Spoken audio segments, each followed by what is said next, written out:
Salam alaikum wa rahmatullahi wa barakatuhu. Heureux de vous retrouver pour une nouvelle vidéo.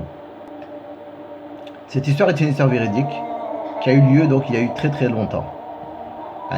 Dans un certain village à l'époque du prophète Moïse alayhi salam, les gens étaient accablés par la sécheresse depuis 40 ans. Ils vivaient ainsi dans une grave sécheresse.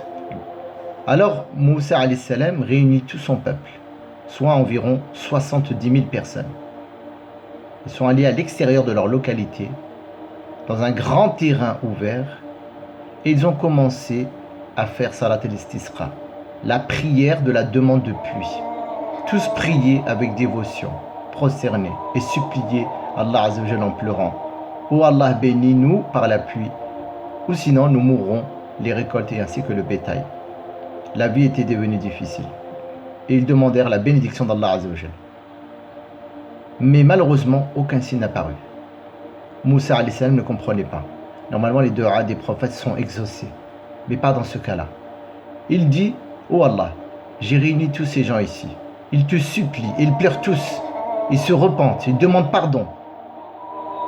Tu ne nous as pas punis par de la pluie. Ô Allah, je t'en supplie, bénis-nous par la pluie.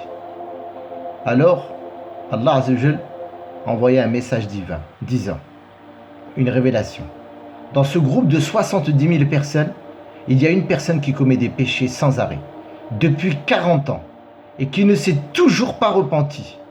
Et c'est pourquoi il n'y a pas de pluie. J'attends son repentir.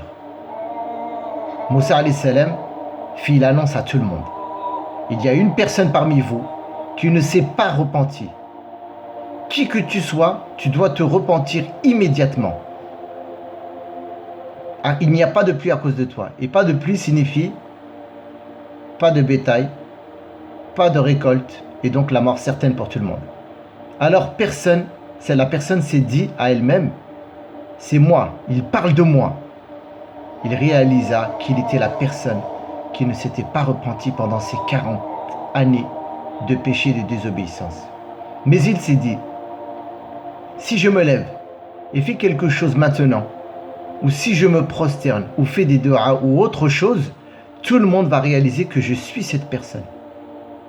Donc il s'est senti timide, honteux, et dans son cœur il a dit: oh Allah, s'il te plaît, pardonne-moi, honnêtement et sincèrement, je me repens de mon péché, mais je t'en prie, cache mon péché, ne m'expose pas, ne me mets pas dans l'embarras devant tout le monde. S'il te plaît, oh Allah, je te demande pardon, j'ai eu tort, je veux me rapprocher de toi. Et dès qu'il dit cela, dans son fort intérieur, la pluie commença à tomber. Au même moment, tout le monde était heureux. Moussa alayhi salam demanda à Allah: oh Allah, qu'est-ce qui a changé? Tu as dit qu'il y avait une personne qui devait se repentir. Et Allah répondit à Moïse alayhi salam: cette personne non seulement s'est repentie à moi, mais j'ai envoyé cette pluie due à mon amour pour cette même personne à cause de laquelle je n'avais pas fait descendre la pluie auparavant. Moïse alayhi salam était choqué. Il dit: oh Allah, je te prie de me montrer la personne en question.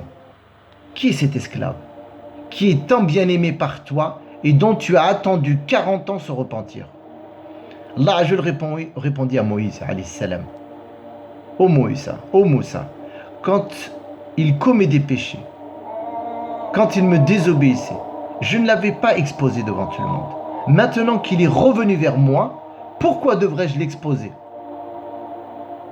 C'est comme ça qu'Allah Azza wa Jalla couvre nos péchés, mes frères et sœurs.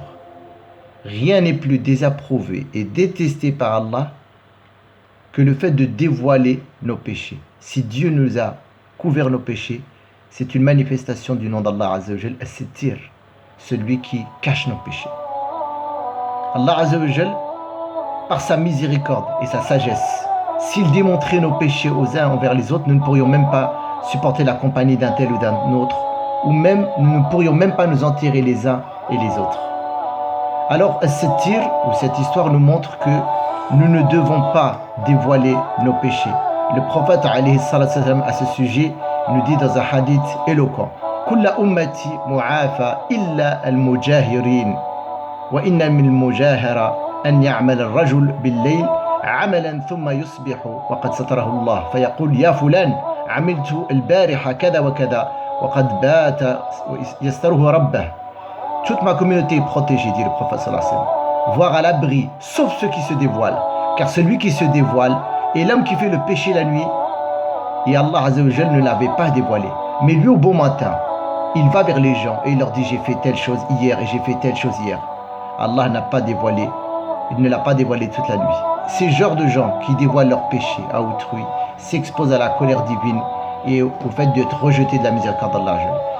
Autre chose, nous devons, dans As-Sitr, le fait de prendre cette histoire, c'est qu'Allah Azza wa Jalla nous cachera nos péchés et nous ne devons aucunement dévoiler les péchés de nos frères et sœurs, car man satara musliman satara Allah fi dunya wal akhirah, celui qui cache les péchés de ses frères